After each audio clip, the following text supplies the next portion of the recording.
ప్రభునందు నాకు అత్యంత ప్రియమైనటువంటి వారులారా, మన ప్రభువును రక్షకుడినైనటువంటి యేసుక్రీస్తు వారి యొక్క శుభనామములో మీ అందరికీ నా హృదయపూర్వకమైన శుభములు వందనములు తెలియజేయుచున్నాను.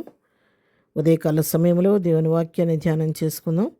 ఈరోజు వాక్య ధ్యానము కొరకు మనం తీసుకున్నటువంటి లేఖన భాగము ద్వితీయోపదేశ కాండము 31వ అధ్యాయము 5-6 వచనాలు చదువుకుందాం. నేను మీకు ఆజ్ఞాపించిన దాన్ని అంతటిని బట్టి మీరు వారికి చేయనట్లు యెహోవా నీ చేతికి వారిని అప్పగించను. నిబ్బరము కలిగి ధైర్యంగా నుండి భయపడుకుడి, వారిని చూచి దిగులు పడుకుడి. నీతో కూడా వచ్చువాడు నీ దేవుడైన యెహోవాయే. ఆయన నిన్ను విడివడు, నిన్ను ఎడబాయడు. ఆమేన్. దేవుని నామమునకు మహిమ కలుగునుగాక.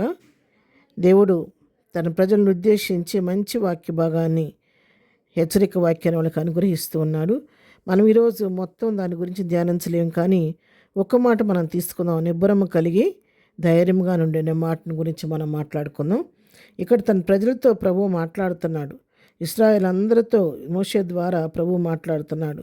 మీరు నిబ్బరం కలిగి ధైర్యంగా ఉండండి, భయపడొద్దు, వారిని చూచి దిగులు పడొద్దు. ఎందుకంటే నీతో కూడా వచ్చేవాడు నీ దేవుడు యెహోవా. నేను మీతో కూడా ఉన్నాను, మీతో వస్తున్నాను. కాబట్టి దేనికి మీరు భయపడొద్దని చెప్పి ఇక్కడ తన ప్రజలను హెచ్చరిస్తూ ఉన్నాడు. ఇంకొక మాట వరకు అభయమిస్తున్నాడంటే, నేను మిమ్మల్ని విడువను, ఎన్నడూ కూడా ఎడబాయను అని చెప్పని వారితో దేవుడు మాట్లాడుతున్నాడు. అవును ప్రియారా, ఎవరైతే తన దేవుని యందు నమ్మకం ఉంచుతారో, మన దేవుని మీద నమ్మకం ఉంచి ఆయన వైపు చూస్తూ ఉంటారని సహాయం కొరకు వేడుకుంటూ ఉంటారో, వారి జీవితాల్లో దేవుడు ఎల్లప్పుడూ తోడుగా ఉండి వారికి అండగా కొండగా అష్టేదుర్గంగా ఉండి వారు నడిపిస్తూ ఉంటాడు. కంటికి రెప్పలాగా మనల్ని కాపాడుతూ ఉంటాడు. ఇశ్రాయేల్ని కాపాడువాడు కునుకోడు నిద్రపోడని వాక్యం సెలవిచ్చినట్లుగా ఆయన కునుకక నిద్రపోక తన ప్రజల ఎడల ఆయన దయ చూపించే దేవుడై ఉన్నాడు. ఆయన కృపా సమృద్ధి కలిగిన దేవుడు, జాలి కలిగిన దేవుడు, ప్రేమ కలిగిన దేవుడు గనక తన బిడ్డల విషయంలో ఎప్పుడు కూడా మరి ఎంతగానో శ్రద్ధ వహించి, మరి కోడి తన పిల్లల్ని ఏ విధంగా తన రెక్కల కింద భద్రపరుస్తూ ఉంటుందో ఆ విధంగా భద్రపరుస్తూ ఉంటాడు. వారికి ఏ అపాయం రాకుండా వారిని కాపాడుతూ ఉంటాడు. యెహోషువతో కూడా ప్రభు ఇక్కడ మాట్లాడుతున్నాడు. యెహోషువ గ్రంథము 1వ అధ్యాయము మరి 5, 6, 7 వచనాల్లో మనం చదివితే ఈ విషయాలన్నీ మనకి వివరంగా మరి అర్థమవుతాయి. 6 చదువుతున్నాను. నేను విడువను, నేను ఎడబాయను, నిబ్బరం కలిగి ధైర్యంగా నుండము. వారికి ఇచ్చేదని నేను వారి పితరులతో ప్రమాణము చేసిన ఈ దేశము నిశ్చయముగా నీవు ఈ ప్రజల స్వాధీనం చేసేదవు.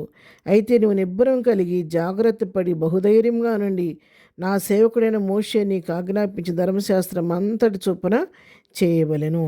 ఇక్కడ చూడండి, ఇక్కడ కూడా యెహోషువతో ప్రభు మాట్లాడుతున్నాడు.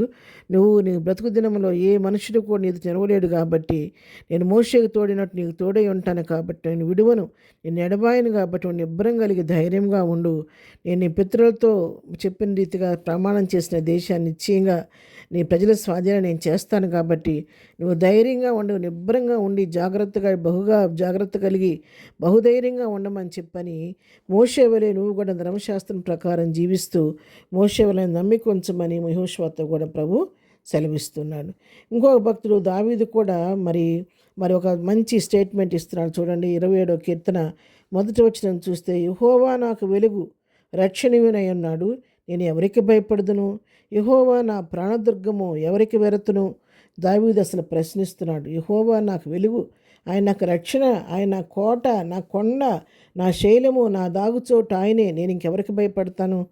ఆయన నా ప్రాణదుర్గంగా ఉన్నప్పుడు ఎందుకు భయపడతాను, ఎవ్వరికి వెరవను, భయపడని దావీదు చెప్తున్నాడు. అవును ప్రియారా, ఎవరైతే తాము దేవుని ఆశ్రయంగా చేసుకుంటారో, దేవుని నమ్మిక ఉంచుతారో, వారి జీవితాల్లో మోషే కావచ్చు, యెహోషువ కావచ్చు, దావీదు కావచ్చు, మరొకరు కావచ్చు, ఎవరైనా సరే ఆయన విడిబాక ఎడబాయిక వారికి తోడుగా ఉండి వెనుతట్టి ధైర్యం చెప్పి నడిపించే దేవుడు. కాబట్టి ఈ ఉదయకాల అదే దేవుడు నీతో నాతో మాట్లాడుతున్నాడు.